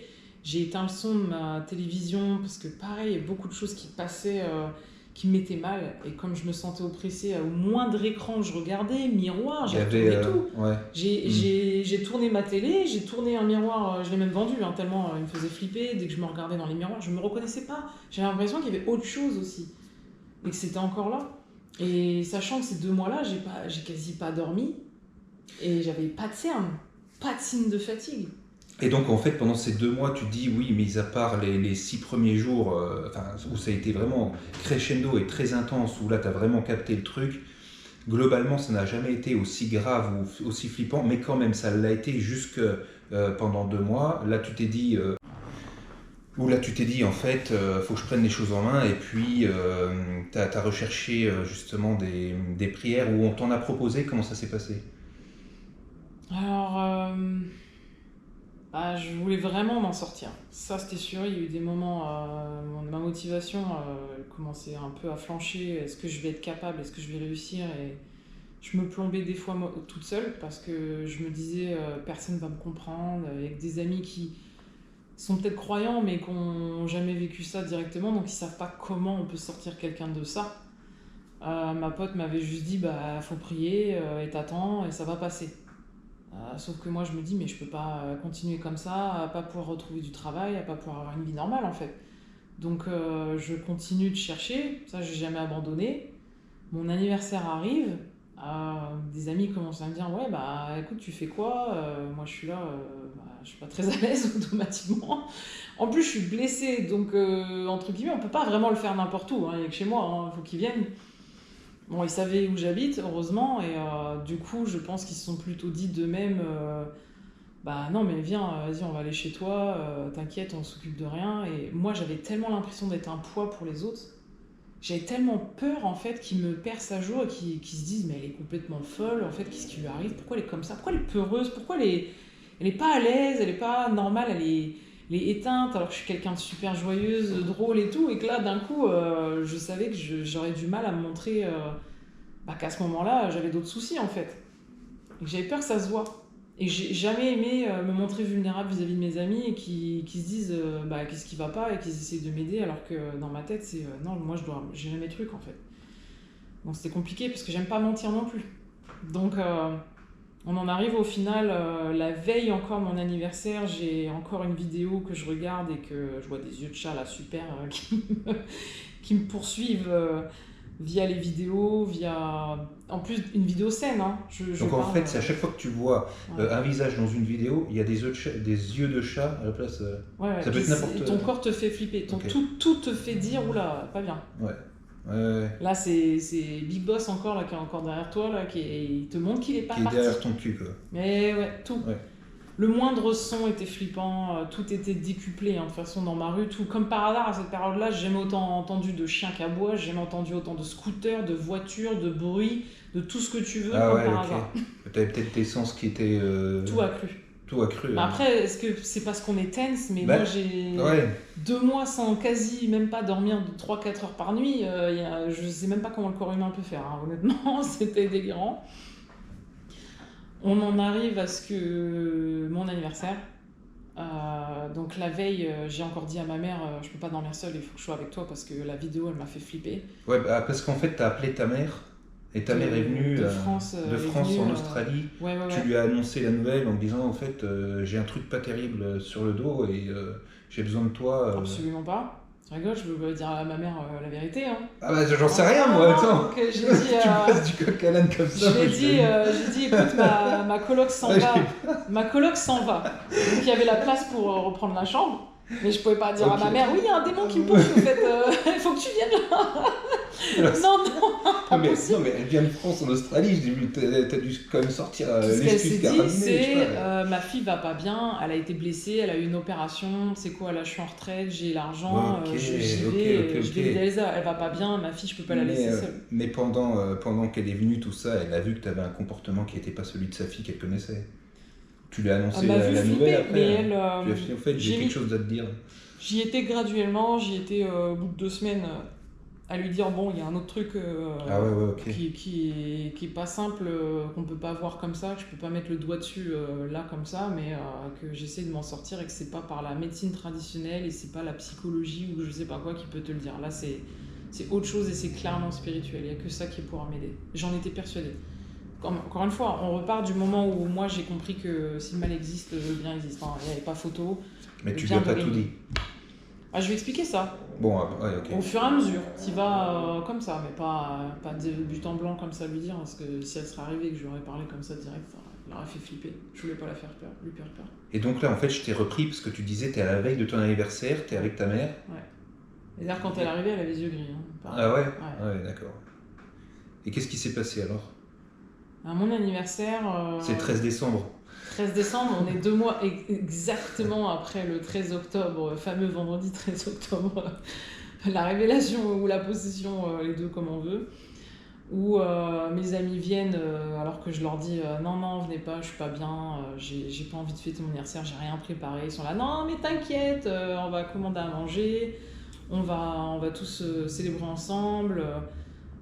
C'est vrai que je leur ai dit, j'aimerais bien si on peut, c'est prier, parce que c'était des amis assez croyants, et je leur ai dit, moi j'aimerais bien que si vous venez, on soit ensemble, on se réunisse, et ils sont même pas posé de questions, tout comment ça se fait que toi t'as envie de prier alors que Et puis que tu leur proposes, parce qu'il y en a, Ouais. ce sont des laïcs et tout, ils peuvent peut-être même s'offenser, que sais-je. Non, là c'était que du groupe Ah ouais, d'accord. croyant, et ils ont dit, pas de problème, non, on vient, t'inquiète, on va passer un bon moment, et en fait, c'était tout de suite instantané. Dès qu'ils sont rentrés chez moi, il n'y a eu que de la bienveillance. Je me suis sentie aimée, Ouais. soutenue. Je sais pas comment dire, sauvée même, entre guillemets, quoi. Ouais, t'es bien entouré. Ouais, et on a prié ensemble, on a mangé ensemble, on a célébré ensemble mon anniversaire. Et depuis ce soir-là, tout est parti.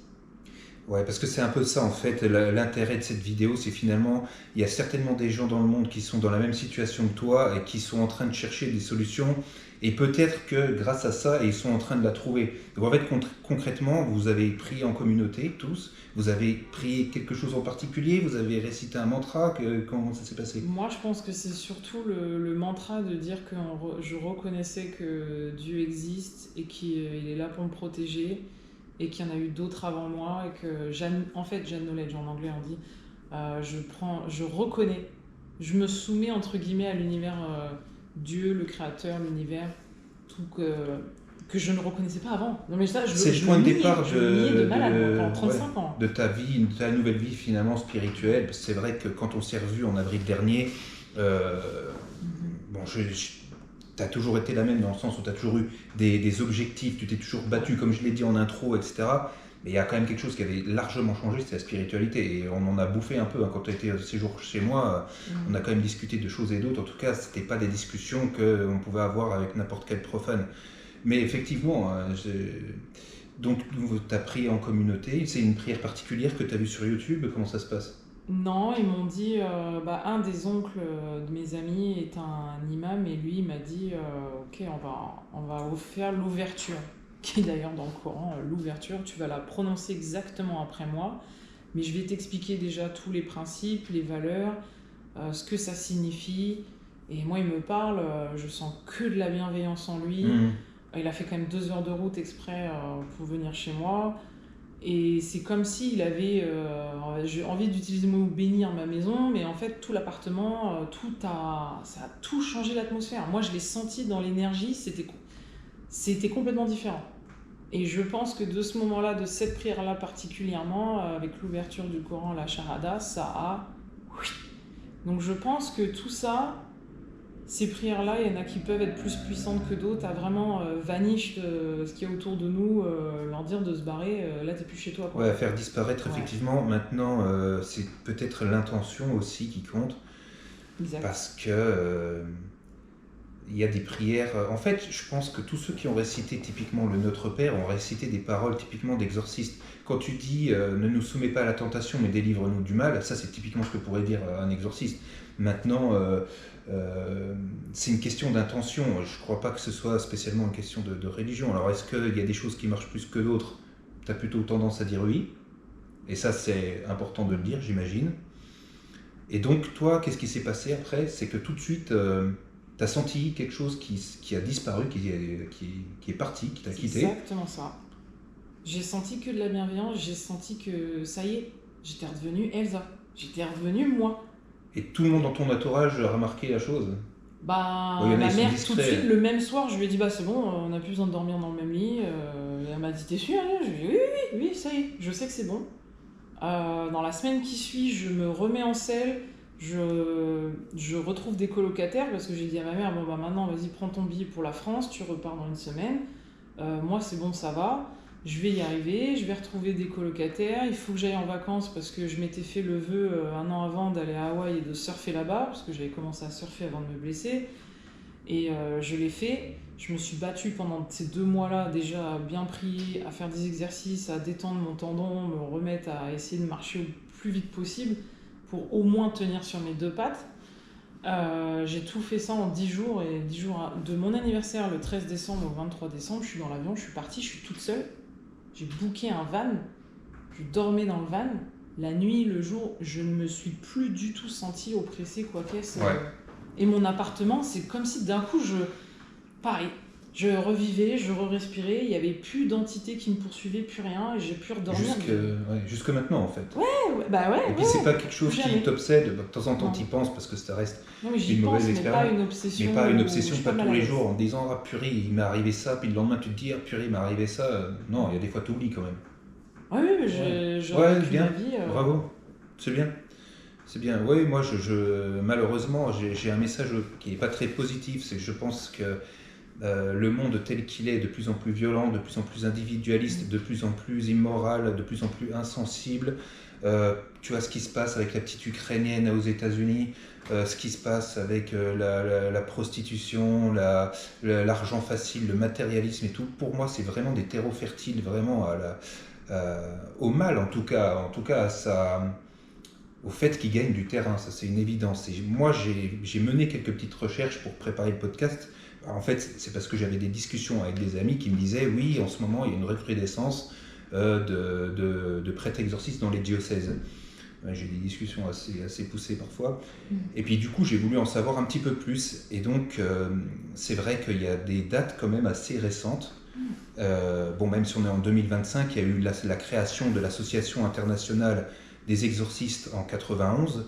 Ils étaient 300 membres en 2019, 905 en 2023. Pourquoi ? Tout simplement parce qu'il y a eu une augmentation des demandes d'exorcisme en constante, en progression en tout cas, et c'est pas un fait isolé, c'est international. Au niveau international, il y a une augmentation des demandes, si bien que le rituel traditionnel d'exorcisme a été mis à jour. Il existait, il a été en tout cas rédigé en 1614, et il a été mis à jour en 98. Ce qui est quand même relativement récent, hein. C'est presque 400 ans qu'il n'a pas été révisé, il a été révisé maintenant. Et donc, recrudescence en tout cas de prêtres exorcistes, et puis il y a des formations de plus en plus fréquentes. Alors le Vatican n'oblige pas à les formations, mais il le recommande fortement. Et seul un prêtre peut être ordonné, c'est-à-dire qu'il faut qu'il ait une autorisation explicite de son évêque, et il doit être attaché au diocèse. Il doit avoir des qualités suffisamment morales, théologiques, psychologiques aussi pour pouvoir le faire, avec une formation spécifique. Et ça, c'est vraiment typiquement dans la chrétienté ou le catholicisme. Encore une fois, comme toi tu dis, finalement, c'est une question d'intention. Est-ce qu'il faut vraiment être baptisé pour réussir à se débarrasser du mal ? Est-ce qu'il faut obligatoirement être catholique ? Est-ce qu'il faut obligatoirement... toutes ces choses-là, tu vois. La réponse, j'ai plutôt tendance à dire non. Effectivement, il y a des prières qui peuvent être plus puissantes que d'autres, mais finalement, c'est l'intention. Tu fais que ta prière, tu peux la faire toi-même, j'ai presque envie de dire. Exactement. C'est pour ça que moi, je pense que les 2 mois où je lisais, c'est juste que je lisais des prières et je les faisais, mais parce qu'on m'a dit de faire, en fait. Tu vois ce que je veux dire ? Oui, j'avais envie de faire jarter ce truc abominable qui me poursuivait, mais il n'y avait pas le vrai comment, pourquoi, quoi. Il n'y avait pas tout bien imbriqué. Et avec le guide spirituel, ça change, c'est bien de voir qui et pourquoi on a fait telle prière et comment on les fait, en fait. Ouais, d'accord. Voilà. Il faut le contexte il faut le contexte où je pense que il faut être heureuse et bien, il faut se sentir bien. C'est-à-dire que voilà, ce que je voulais dire, c'est que dans les 2 mois où j'ai prié, oui, j'ai fait des prières, mais c'était en mode désespérance, quoi. Ouais. J'étais pas bien. J'étais en mode désespérance. Je savais ce que je voulais, mais c'est quand même pas le même mindset. Quand tu pries par désespérance, t'es triste, t'es pas bien, et que le moment où là, on l'a fait ensemble, dans la joie, dans que de la bonté, gaieté. Ouais. Tout le monde était bien dans son cœur, dans sa tête, dans sa vie, heureux d'être ensemble, intentionnellement d'être ensemble et de fêter mon anniversaire. Donc là, c'était des prières intentionnellement, on est bien, on est heureux. C'est-à-dire que j'ai même pas l'impression d'avoir prié pour jarter ce truc, en fait, si ça a du sens. Ah ouais. Je l'ai fait pour moi, vraiment à knowledge, ok, je reconnais que le bien existe, le mal existe, que tout ça, tout ce monde-là, mais c'était même pas, parce que je ne leur ai pas dit à ce moment-là, bon écoutez, on vient pour, ils ne le savent rien. Ouais, heureusement, parce que peut-être que oui, ça aurait pu biaiser aussi leur jugement ou leurs intentions. Donc, c'est vrai que toi, tu as chopé ce truc-là à un moment où tu étais relativement mal parce que tu avais perdu ton travail, tu avais eu ta jambe dans le plâtre, donc tu étais finalement assez affaibli. C'était à ce moment-là que tu as subi cette attaque et que finalement, c'est parti là où à un moment donné, tu t'es senti un peu mieux que les autres jours parce que c'était la veille de ton anniversaire et qu'à partir de là, tu as été tranquille et tu as eu ton anniversaire. C'était la veille de ton anniversaire ou ton anniversaire ? Alors, on a célébré mon anniversaire le jour de mon anniversaire. Ok, d'accord. Okay. Et il y avait quelque chose qu'on avait discuté quand j'étais allée te voir à Genève, que tu avais très bien mis le doigt dessus, où tu m'as dit certainement que cette entité est venue parce que tu étais vulnérable, tu devais vibrer sur des ondes très basses. Oui, tu avais un taux vibratoire relativement bas, ce qui permet potentiellement d'attirer des entités astralement basses, et c'est ça, peut-être pas. Mais certainement, maintenant, libre à chacun d'avoir leur propre croyance. toi, en tout cas, tu fais ton chemin spirituel et tu apportes ta pierre à la communauté, en faisant finalement ce genre de témoignage, tu le fais via mon intermédiaire, ok, mais après, de toute façon, ta vie a changé et certes, tu es beaucoup plus spirituel, mais tu es aussi beaucoup plus dans la communication et le partage. Mhm. Et ça, finalement, je vais pas dire que c'est un mal pour un bien, mais bon, il y a un petit peu de ça quand même. Bah, je me suis vraiment dit, quand on en a parlé, que tu m'as dit j'aimerais bien t'interviewer et que t'en parles et que je t'ai dit mais absolument, il faut le faire. Bah oui. Parce que quand moi j'ai été dans ça, moi j'aurais bien aimé voir une autre moi me dire bah voilà, je m'en suis sortie, il m'est arrivé ça et moi j'avais pas ça. J'ai nulle part trouvé quelqu'un qui en parle. Les seuls qu'on voit, c'est qui disent qu'ils ont fait de l'exorcisme ou qu'ils ont aidé telle personne. Mais alors, les vraiment témoignages, j'ai peut-être eu une journaliste que j'avais lue, qui serait d'origine anglaise, qui avait déménagé au Sénégal et qu'elle disait ce qu'elle décrivait, ça a été un peu la même chose que moi. Mais que les 2 premiers qu'elle a vus de personnes sont été un peu charlatans et que ils lui ont plutôt dit oui, alors on va tuer telle chèvre, on va faire couler le sang, on va faire des danseuses autour, on va prier pendant toute la night ou somner les esprits qui te laissent tranquille et machin. Au final, ça a rien fait pendant longtemps pour elle, beaucoup plus longtemps que moi. Le deuxième, je sais plus exactement, mais un peu le même genre, ça a rien donné. Le troisième, il a rigolé quand il l'a vu, il lui a dit, heureusement qu'elle a une bonne technique d'écriture, parce qu'elle est journaliste, elle a fait des études. Donc je l'ai cru parce que c'était très très bien détaillé et elle écrivait très très bien. Et elle a dit, le dernier prêtre, entre guillemets, elle a rigolé au nez en lui disant non mais vous allez bien et vous irez bien. Tout ce que vous avez à faire, c'est vous priez, vous mangez, vous rigolez. Soyez heureuse, vivez votre vie, ça va partir tout seul. En fait, le meilleur remède, c'est vivez votre vie, soyez heureux, remerciez, soyez humble, redonnez aux autres, etc. Aimez les autres, aimez-vous vous. En gros, c'est ça. Bah voilà, t'as tout dit, Bah voilà, j'espère qu'en tout cas ça va aider certains à trouver des réponses. En tout cas, merci Elsa de ta participation. Nous en tout cas, on va se retrouver pour d'autres émissions sur d'autres sujets. N'oubliez pas, vous êtes invités à partager n'importe quel sujet, on parlera de tout. Dans l'écoute, pas de jugement, chacun ses opinions. En attendant, portez-vous bien. Je vous dis à très bientôt. Bye. Bye bye.